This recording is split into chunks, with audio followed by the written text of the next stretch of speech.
Hi, I'm Clowny Quin, dressed as the Daffy Dame Harley, yay! And today I want to talk about Batman Beyond: Return of the Joker, specifically for one flashback scene. And I want to talk about it because I think the flashback scene in Batman Beyond: Return of the Joker is the logical ending for Joker and Harley. At least the version of them that I like. Okay, if you have no idea what I'm talking about, there was a series called Batman Beyond, and it had Kevin Conroy as Batman, and he's old, like it's set in the in the future, and there's a new person as Batman, and it's Terry McGinnis, and he's just doing Batman stuff. There's like people, characters that had heard about the Joker, and they called themselves the Jokers, and they're pretty much the new villains of Gotham City. So the movie is about them, like, it's 2040, which is kind of crazy because that's like 20 years from now. What is even happening? Happy New Year, by the way. So in Batman Beyond: Return of the Joker, the Joker's been dead for many years, and he's back. The Joker is back, and it's like the real Joker, and people are really confused, like they don't think that he's real. And so Terry goes to Bruce, and because the Joker ends up showing up at like this party benefit whatever that's Bruce is hosting, and he like freaks out because like holy crap, it's Joker's back. And then he goes to talk to Barbara Gordon because she's alive and she's like the commissioner. Batman storylines are so complicated. Timelines go all over the place. So yes, in this she is alive. She's not in a wheelchair or anything like that. So she's the new commissioner, and apparently, Bruce had never told Terry what exactly happened with the Joker. At least that's what I gather from the movie. And honestly, I did not watch Batman Beyond, so I don't know. I've only seen the movie. So anyway, the flashback starts off with Tim Drake as Robin, and he gets kidnapped by Harley, and when Batman and Batgirl find the Joker in Harley's lair, and at this point, like, I know people want Harley to be redeemable, and because they think she's sweet and everything, but like she's not. And this Harley is the darkest Harley we've ever seen, and it's the continuation of the Batman the Animated Series. Like, it's that, the original origin of Harley, and that version of the Joker. And it's like it's really dark, and I love it. I think. Okay, so they're in what seems to be a demented form of domestic bliss, and like they're following Harley's voice. She's singing a little lullaby, and I think the voice acting on everybody in this whole scene is perfect. Tara Strong as Batgirl, Kevin Conroy as Batman, Arlene Sorkin as Harley, and of course Mark Hamill as the Joker. I think in this entire flashback scene, everyone is perfect. Like, I feel every emotion that's happening. And I don't know who did the voice of the Robin of Tim Drake the story, but anyway, Batman finds them, and they're kind of toying with him. They're like, oh, well, we don't know where Robin is. We don't know. Where do you think? And then Harley's like, well, maybe he means our little Jay.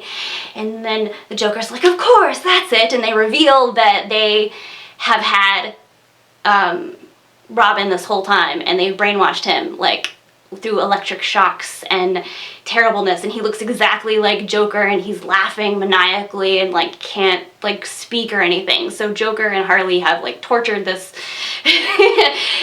this kid, and it's really messed up. Like, it's messed up in a way that is like, just, I don't know, it was felt true to the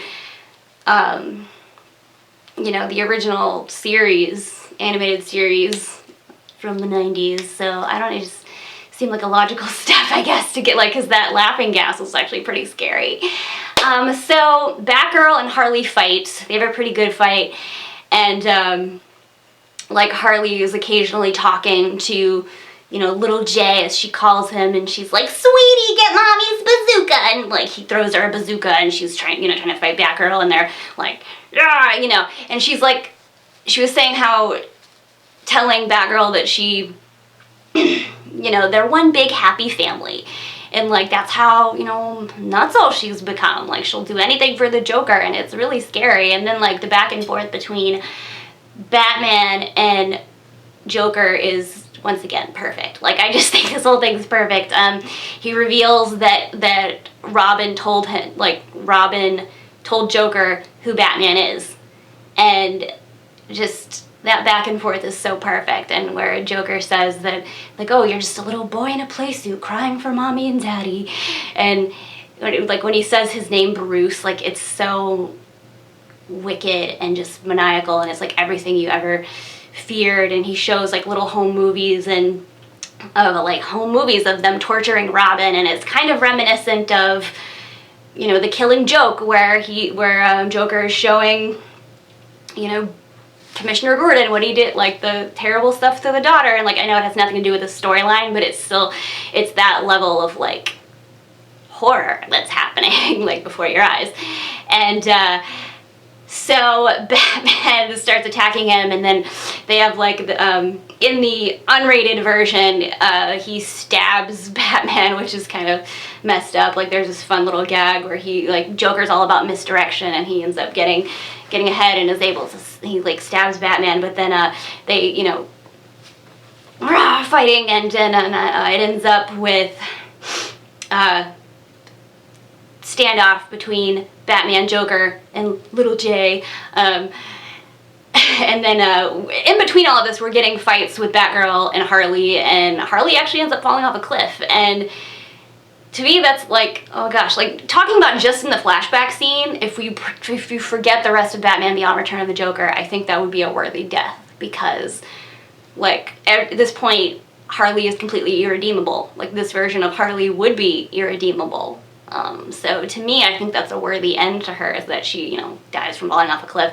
But if you're looking at the movie as a whole, she doesn't, so whatever. And then, so it's the standoff between the three of them, and then Joker passes the gun to little Jay because he wants him to kill Batman, like, he wants him to be the end. And then he, like, shoots, and it's a bang flag, and then, like, it's the bang flag ends up being a harpoon, and at the very last second, in this unrated version,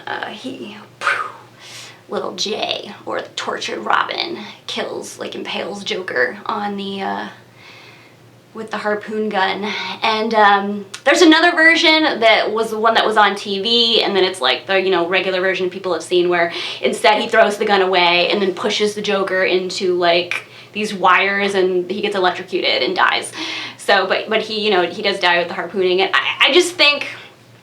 I think that whole everything, like, if you wanted, in my opinion, the perfect Batman and Joker movie, if you wanted to make that whole, like, little flashback scene that's probably 10 minutes of a movie, and you wanted to stretch that whole thing out and put it live action, I think that's the perfect story. But, you know, that's just my opinion. So, yeah, like, the whole movie's not bad, but I really just kind of wanted to talk about that scene and why I think it's perfect. So, what do you think? Do you agree? You don't agree? Let me know in the comments. See you next time. Bye!